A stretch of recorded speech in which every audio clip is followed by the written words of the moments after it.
Yo la verdad es que celebro que a poco de cumplirse 9 años de gestión de gobierno, el gobierno dé un giro de 180 grados en su política energética y finalmente reconozca que los recursos hidrocarburíferos son estratégicos para el país y son estratégicos para el desarrollo del país y que eso se consigne en una ley de la Nación. Porque hasta el año pasado la Secretaría de Energía por escrito dijo que el autoabastecimiento no era importante para el gobierno. Este tema del autoabastecimiento energético es un tema en el que hemos venido trabajando durante largos años desde el Parlamento Latinoamericano, la OLADE, la CEPAL. América Latina tiene recursos suficientes para el autoabastecimiento hidrocarburífero y para generar su propio desarrollo. ¿Por qué ahora? ¿Por qué después de 9 años? Porque obviamente, como fue dicho aquí, los dos pilares de la macroeconomía del gobierno kirchnerista tambalean. Perdimos el superávit fiscal y perdimos el superávit comercial. Por primera vez, el año pasado, el intercambio comercial de hidrocarburos tuvo un déficit de 3.000 millones de dólares y este año tendrá un déficit de 5.000 millones de dólares. Este discurso nacional, ¿no es cierto?, de recuperación de las decisiones soberanas, lo vivimos en el 2004. Son las mismas palabras, la misma vuelta atrás de qué pasó con YPF cuando se decidió crear ENARSA también con una amplísima mayoría. ¿En qué terminó ENARSA? ENARSA, que es la que iba a, en sociedad con las grandes empresas del mundo, explorar la plataforma continental, ENARSA terminó siendo la empresa que sin ningún tipo de control estuvo importando el gas caro, en forma no planificada y poco transparente. Por eso genera un poco de escepticismo en la población ver que sí, avanzamos con el control de YPF, pero son los mismos actores de esta política negativa que nos ha llevado a esta situación de desabastecimiento de combustible quienes van a estar a cargo de la nueva YPF conducida por la Nación. Las señales de alerta de lo que estaba pasando es de este Congreso, tengo dos muy concretas. Agosto del 2006, en la Comisión de Energía y Minas, donde ya estábamos planteando esta situación, con la ausencia del secretario de Energía especialmente invitado. Año 2009 nuevamente, los pedidos por el desabastecimiento de combustible en las provincias. En mi provincia yo no les tengo que contar a los salteños el drama que es poner unos litros de combustible en el auto. Todos los pedidos cajoneados en la Comisión de Energía.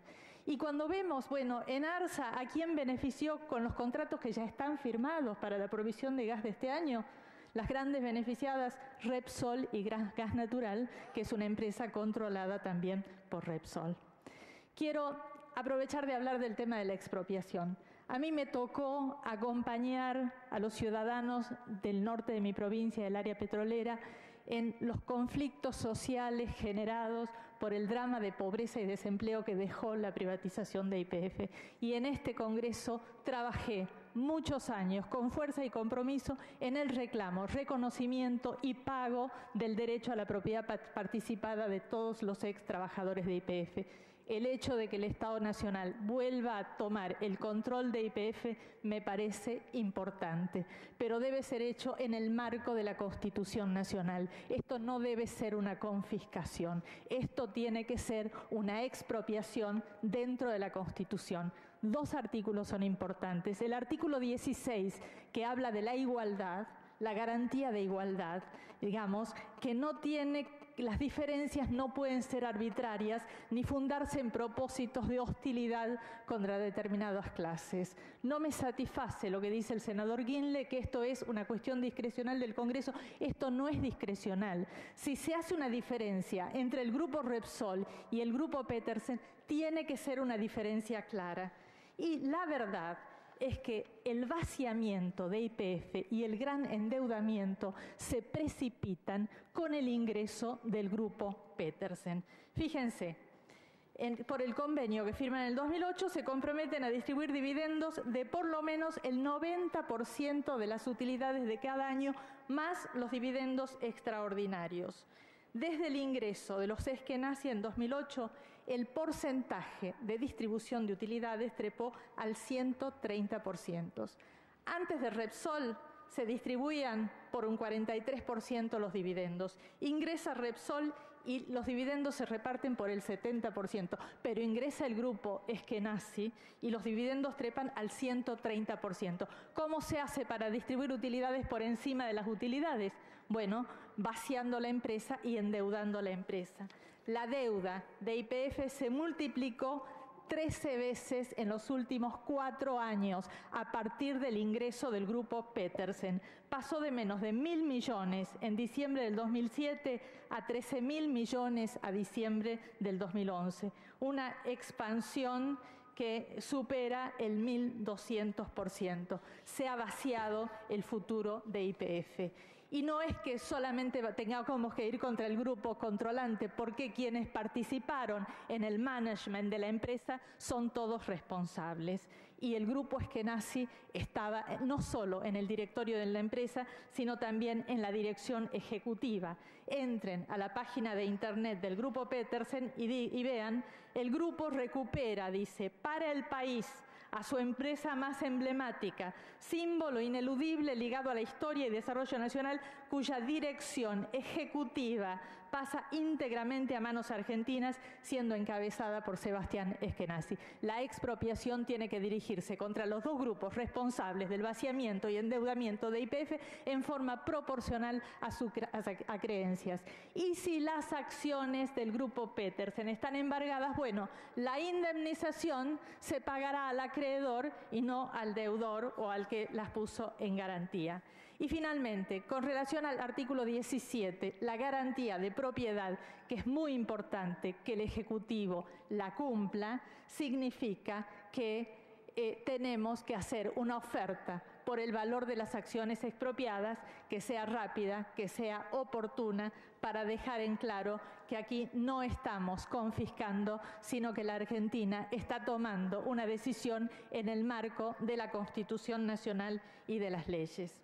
La otra objeción que tengo es la cuestión del reparto entre la Nación y las provincias. Seguimos sin saber, se lo pregunté al viceministro de Economía y no lo sabía, cuántas acciones va a recibir cada provincia, si las provincias tendrán que pagar algo por sus acciones, si nos van a tomar las regalías, si vamos a tener que ceder los yacimientos, cómo se van a designar los directores, cómo se van a decidir las inversiones, nada de eso está previsto. Por lo tanto, me parece que no hay que ceder federalismo rápidamente, sino que deberíamos esperar a que eso esté definido antes de decir con cuánto ingresan las provincias.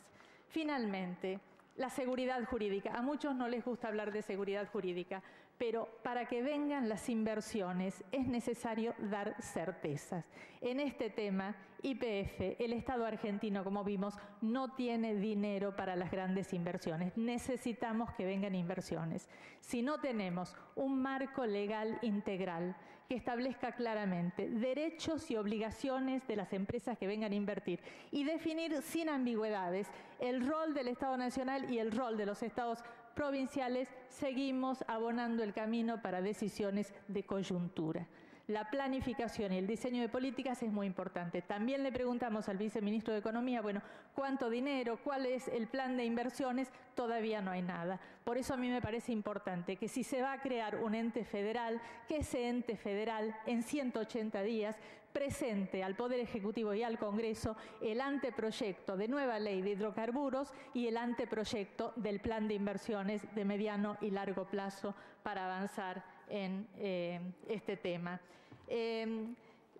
Quiero incluir también la cuestión medioambiental y finalmente incluir un artículo, el 19, que establezca que la Auditoría General de la Nación deberá informar sobre la gestión de los representantes del Estado Nacional en el directorio de YPF y los funcionarios públicos responsables de la política energética nacional en los términos del artículo 117 de la Ley 25.156 y que el Ministerio Público Fiscal promoverá y ejercerá las acciones penales conducentes para determinar la eventual incursión de los funcionarios públicos responsables de la política energética nacional y o de los accionistas y o administradores de YPF S.A. en delitos de acción pública en el ejercicio de sus funciones. No, ya estoy terminando y después puede hablar, senadora.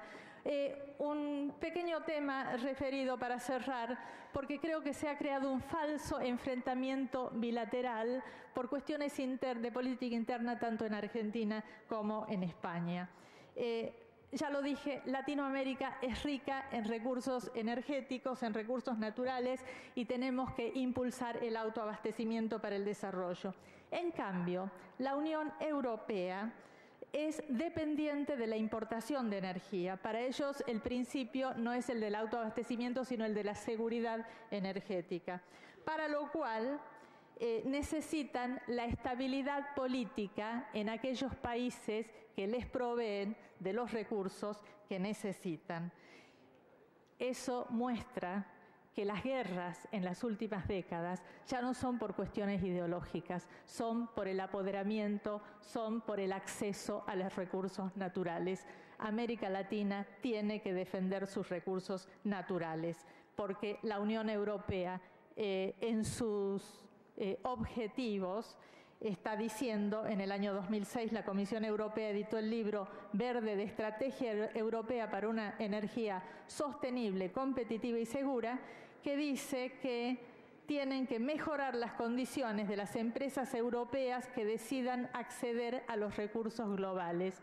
Están empezando a decir que los recursos son globales, ya no son recursos de los países, son recursos globales, y ellos van a fortalecer sus empresas para poder acceder en sus recursos globales, y no van a tener miedo a intervenir en las cuestiones internas de los países y a poner gobiernos que les generen la seguridad del acceso a nuestros recursos naturales. Esa me parece que es la visión que tenemos que compartir. Gracias, presidente.